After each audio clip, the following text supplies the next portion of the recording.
So D ಗ್ಯಾಂಗ್ಗೆ ಬಂದಿರುವಂತ ಸಂಕಷ್ಟ ಏನಿದೆ ಈಗ, ಯಾವ ರೀತಿಯಾಗಿ ಸಂಕಷ್ಟ ಬಂದು ಉದುಕ್ತಾ ಇದೆ ಅನ್ನುವಂಥದ್ದನ್ನು ನೋಡೋಣ. 3 ದಿನಗಳೊಳಗೆ ಹೈದರಾಬಾದ್ನ FSL ರಿಪೋರ್ಟ್ ಕೂಡ ಬರಲಿದೆ. ಈಗಾಗಲೇ ಕಾಮಾಕ್ಷಿಪಾಳ್ಯ ಪೊಲೀಸರ ಕೈ ಸೇರಿರೋದು 70% FSLನ ವರದಿ. ಅಂದ್ರೆ ಆಲ್ಮೋಸ್ಟ್ ಆಲ್ ಬಂದು ತಲುಪಿದೆ. ಇನ್ನೊಂದು 30% ಬರಬೇಕಾಗಿದೆ. ಅದು ಯಾವುದು? ಎಲೆಕ್ಟ್ರಾನಿಕ್ ಡಿವೈಸ್ಗಳ ವರದಿ ಬಾಕಿ ಇತ್ತು. ಐಫೋನ್ ರಿಟ್ರೀವ್ ಮಾಡಿರೋದು, ಡಿಲೀಟೆಡ್ ಫುಟೇಜನ್ನು ರಿಟ್ರೀವ್ ಮಾಡಿರೋದು, ಅಂದರೆ CCTV ಫುಟೇಜನ್ನು ವರದಿ ಕೈ ಸೇರ್ತಾ ಇದ್ದಂತೆ ಮತ್ತಷ್ಟು ತನಿಖೆಯನ್ನು ಪೊಲೀಸರು ಚುರುಕುಗೊಳಿಸ್ತಾರೆ. ವರದಿ ಚುರುಕುಗೊಳಿಸೋದಕ್ಕಿಂತಲೂ ಹೆಚ್ಚಾಗಿ ವರದಿ ಸೇರಿದ ನಂತರ ಚಾರ್ಜ್ ಶೀಟನ್ನು ಹಾಕೋದಕ್ಕೆ ಮುಂದಾಗ್ತಾರೆ. ಮ್ಯಾಚ್ ಆಗಬೇಕು, ಟ್ಯಾಲಿ ಆಗಬೇಕು. ಅಲ್ಲಿ ರಿಟ್ರೀವ್ ಮಾಡಿರುವಂಥ ವಿಡಿಯೋಗೂ CCTVಯಲ್ಲಿರುವಂಥ ಫುಟೇಜಿಗೂ ಮತ್ತು ಇವರು ತನಿಖೆ ಮಾಡಿರುವಂಥದ್ದಕ್ಕೂ ಸಾಕ್ಷಿಗಳಿದಕ್ಕೂ ಮ್ಯಾಚ್ ಆಗಬೇಕಾಗತ್ತೆ. ಇಲ್ಲಾಂದರೆ ಕೇಸೇನಿಲ್ಲಲ್ಲ. ಎಲ್ಲ ಸಾಕ್ಷಿಗಳ ಚಾರ್ಜ್ ಶೀಟ್ ಜೊತೆಗೆ ಪೊಲೀಸರು ಸಲ್ಲಿಸ್ತಾರೆ. ಡಿಲೀಟ್ ಆಗಿರುವ ವಿಡಿಯೋ ರಿಟ್ರೀವ್ ಆದರೆ ದರ್ಶನ್ಗೆ ಸಂಕಷ್ಟ ಫಿಕ್ಸ್ ಅಂತ ಹೇಳ್ತಾ ಇದ್ದಾರೆ. ನನ್ನ ಸಹೋದ್ಯೋಗಿ ನರಸಿಂಹಮೂರ್ತಿ ಇದ್ದಾರೆ. ನರಸಿಂಹಮೂರ್ತಿ, ಬಹಳ ಮುಖ್ಯವಾಗುತ್ತೆ ಈಗ. ಕಾರಣ ಇನ್ನೂ ಇದೊಂದು ತಿಂಗಳು ಮಾತ್ರ ಬಾಕಿ ಇದ್ದಿದ್ದು. 90 ದಿನಗಳೊಳಗೆ ಚಾರ್ಜ್ ಶೀಟನ್ನು ಸಲ್ಲಿಕೆ ಮಾಡಬೇಕು ಅಂತ ಹೇಳಿ ಆಲ್ಮೋಸ್ಟ್ ಆಲ್ ತಿಂಗಳು ಮುಗಿಯಕ್ಕೆ ಬಂತು. ಏನಿದ್ರು ಈ ಮಂತ್ ಎಂಡ್ ಒಳಗಡೆಗೆ ಅಥವಾ ಸೆಪ್ಟೆಂಬರ್ 10ರ ಒಳಗಡೆ ಇವರು ಚಾರ್ಜ್ ಶೀಟನ್ನು ಸಲ್ಲಿಕೆ ಮಾಡಲೇಬೇಕಾಗತ್ತೆ.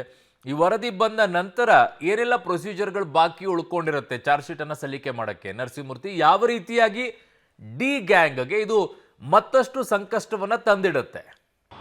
ಅರುಣ್, ಜೂನ್ 8ನೇ ತಾರೀಕು ರೇಣುಕಾಸ್ವಾಮಿಯ ಕೊಲೆಯಾಗಿತ್ತು. ರೇಣುಕಾಸ್ವಾಮಿ ಕೊಲೆ ಪ್ರಕರಣದಲ್ಲಿ ಮೊದಲು ಆರೋಪಿಗಳು ಸರೆಂಡರ್ ಆಗಿದ್ದು, ಅವ್ರನ್ನ ಅರೆಸ್ಟ್ ಮಾಡಿಕೊಂಡಿದ್ದು ಜೂನ್ 9ನೇ ತಾರೀಕು. ಅದು ಕೇಶವಮೂರ್ತಿ, ನಿಖಿಲ್ ನಾಯ್ಕ್ ಹಾಗೂ ಇತರರು. ಇವರು ನಾವೇ ಶವವನ್ನು ಎಸೆದಿದ್ದಾಗಿ ಬಂದು ಪೊಲೀಸರ ಬಳಿ ಅರೆಸ್ಟ್ ಆಗಿದ್ರು.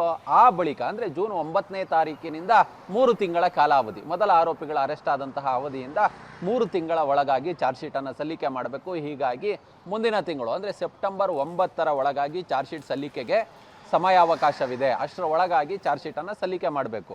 ಈ ತಿಂಗಳ ಅಂತ್ಯ ಅಥವಾ ಮುಂದಿನ ತಿಂಗಳ ಆರಂಭದಲ್ಲಿ ಅಂದರೆ ಫಸ್ಟ್ ವೀಕಲ್ಲಿ ಏನಾದರೂ ಚಾರ್ಜ್ ಶೀಟನ್ನು ಸಲ್ಲಿಕೆ ಮಾಡಬಹುದು ಅನ್ನೋ ನಿಟ್ಟಿನಲ್ಲಿ ಕಾಮಾಕ್ಷಿಪಾಳ್ಯ ಪೊಲೀಸರಿಂದ ಮಾಹಿತಿಗಳು ಲಭ್ಯವಾಗ್ತಿವೆ.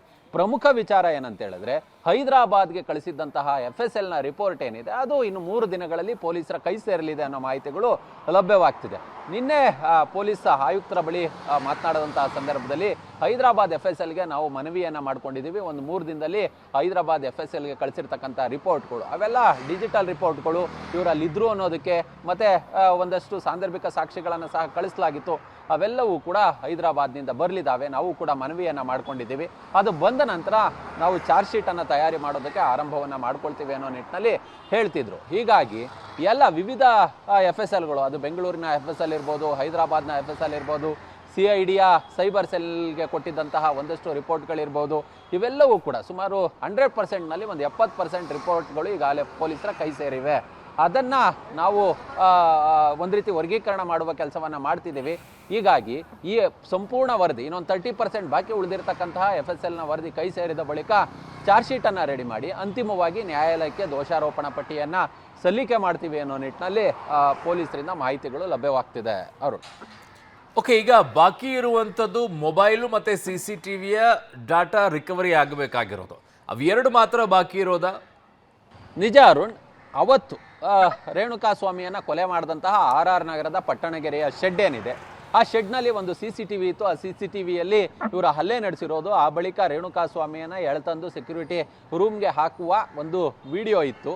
ಆ CCTVಯಲ್ಲಿ ಕ್ಯಾಪ್ಚರ್ ಆದಂತಹ ಆ ವಿಡಿಯೋವನ್ನು ಡಿಲೀಟ್ ಮಾಡುವ ಕೆಲಸವನ್ನು ಮಾಡಲಾಗಿತ್ತು. ಆ DVR ಅನ್ನು ವಶಕ್ಕೆ ಪಡೆದಿದ್ದಂತಹ ಪೊಲೀಸರು ಅದರ ರಿಟ್ರೈವ್ಗೆ ಪ್ರಯತ್ನವನ್ನು ಪಟ್ಟು FSLಗೆ ಕಳಿಸಿದ್ರು. ಇನ್ನೊಂದು, ಈತ ವಿನಯ್ A7 ಆರೋಪಿ ಏನಿದ್ದಾನೆ, ಆತನ ಮೊಬೈಲ್ನಲ್ಲಿ ಇವರು ದರ್ಶನ್ ಹೊಡಿತಕ್ಕಂತಹ ಒಂದು ವಿಡಿಯೋ ಇತ್ತು.